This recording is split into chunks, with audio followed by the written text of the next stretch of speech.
Deus por mais esta oportunidade em que o Pai, na sua infinita sabedoria e por sua misericórdia, nos traz e nos faz congregar assim.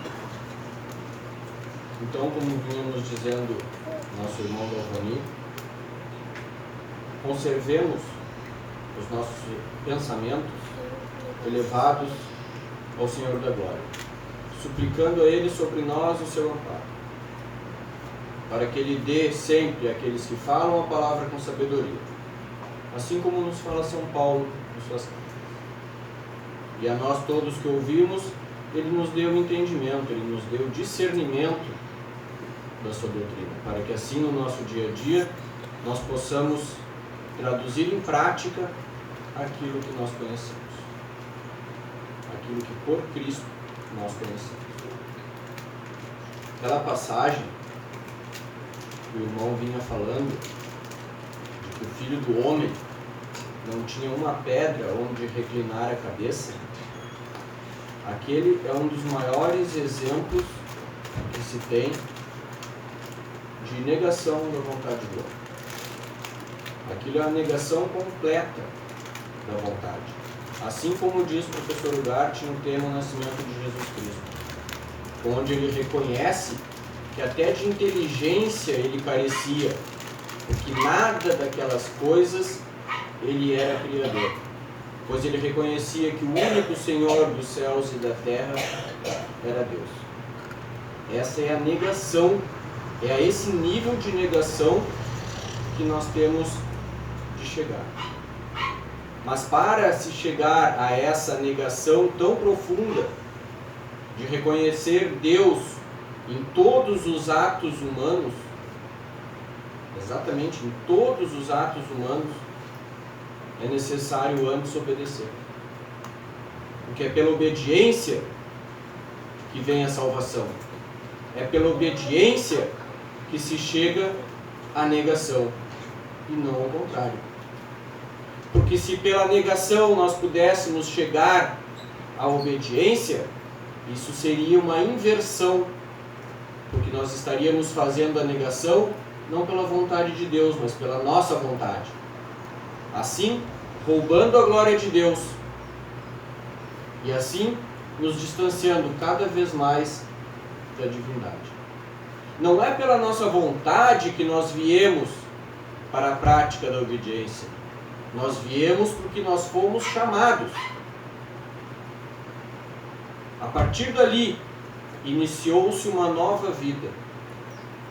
Não foi pela negação, não foi pelos nossos lindos olhos, nem pelo carro do ano, nem pelo muito intelecto material que nós possamos ter.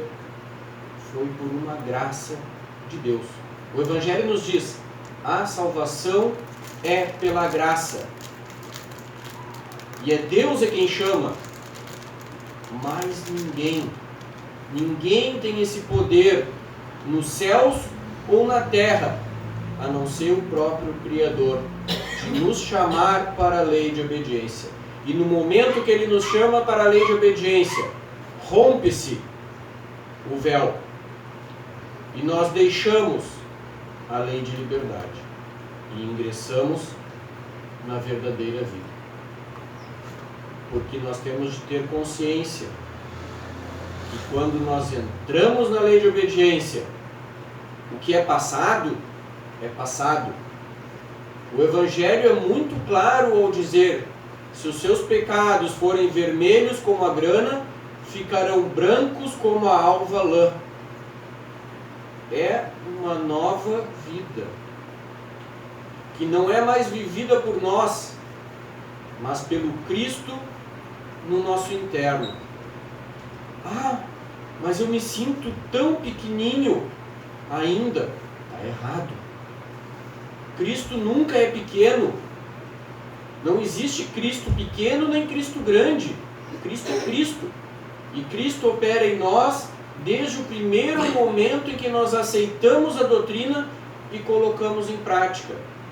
Ou como diz o professor Ugarte no tema Consciência do Cristo em nós: o Espírito Santo nasce em nós desde o primeiro momento em que nós aceitamos a doutrina e colocamos em prática os seus postulados. Aceitar a doutrina. Está aí o segredo. Aceitar a doutrina não é vir na reunião. Não é sair na rua e dizer, que igreja tu é? Eu sou da igreja cristã primitiva. Isso não é aceitar a doutrina. Aceitar a doutrina é colocar os nossos atos em harmonia com a vontade de Deus. São aqueles 21 dias que nós aprendemos os exercícios práticos para entrarmos em harmonia com a vontade de Deus.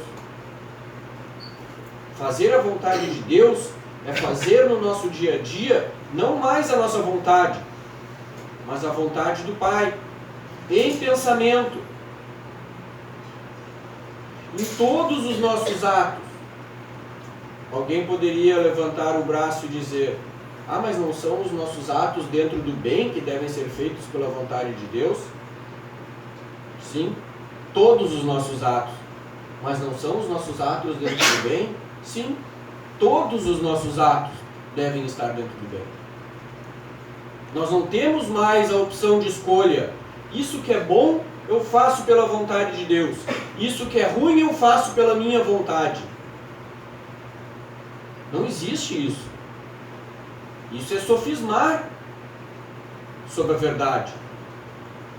Nós temos de realizar todos os nossos atos dentro do bem pela vontade de Deus. Mas eu não consigo ainda. Claro que não. Por isso que nós estamos aqui. É isso que nós estamos aprendendo no nosso dia a dia. A colocar os nossos atos em harmonia com a vontade de Deus. Se nós já conseguíssemos este nível de prática de obediência, nós não precisaríamos mais estar aqui. Nós estamos aqui ainda porque nós não conseguimos. Essa é a nossa luta diária. Essa é a luta de que fala o apóstolo. É dragão e seus anjos contra Miguel e seus anjos. E Miguel e seus anjos contra dragão e seus anjos. É uma luta constante, mas é uma luta interna. É no nosso interno. Não é um inimigo externo. Porque a doutrina não é exterior, ela é interior. A luta é no nosso interno. Ou não teria sentido aquilo que o professor Gart nos deixa na obra As Duas Grandes Leis Espirituais. Investigai a luz em vós mesmos. Se a luz está em nós, é sinal, a luz é a vontade divina. É sinal que as trevas também estão em nós, a vontade humana. Cabe a nós, pela vontade de Deus, alimentar a vontade de Deus no nosso interno, aniquilando a nossa vontade humana, aniquilando as trevas no nosso interno. O mundo cria uma pantomima sobre esses conceitos, diabo, demônio. Isso é vontade humana, nada mais que isso. E é contra isso que nós lutamos, contra essa vontade humana em nós, não no outro, não no meu irmão, não naquele cidadão que está passando lá na rua, mas em nós. E quando nós nos dermos conta que essa luta é no nosso interno, que a vontade de Deus é feita no nosso interno e se exterioriza em nossos atos, as coisas começam a ficar mais simples. Nós começamos a compreender, como nos diz o professor Ugarte no livro, o porquê da vida e da morte. Por que nós estamos neste plano físico? O que nós viemos fazer aqui? Nós viemos aprender. É um processo evolutivo. Milhares e milhares de encarnações, as quais nós fomos obrigados a realizar para evoluir espiritualmente e, quando chamados por Deus a aceitarmos a doutrina e pela prática diária e perseverante da doutrina, regressarmos à casa de nosso Pai Celestial. Isso é a doutrina. A doutrina é simples, facílima, de realizar e ao mesmo tempo impossível. Facílima quando nós entendemos que é o Cristo em nós que faz a vontade de Deus, faz a sua própria vontade. E impossível quando nós queremos por nós mesmos, nossa vontade humana, irreal, ilusória, imperfeita, quando por essa vontade nós queremos chegar a algum lugar. Então, dobremos nossos joelhos todos os dias, dando graças a Deus por Ele nos ter chamado para a sua verdadeira família, para a família da fé, para a família que pratica no seu dia a dia, que realiza no seu dia a dia, não mais a sua vontade pessoal, a sua vontade enganadora, egoísta, mas a vontade de Deus. Que Deus esteja conosco, nos amparando, nos orientando e nos iluminando. Que assim seja. Amém. Pela vontade de Deus, eu passo a palavra para a irmã Nívia, então. Que Deus esteja conosco.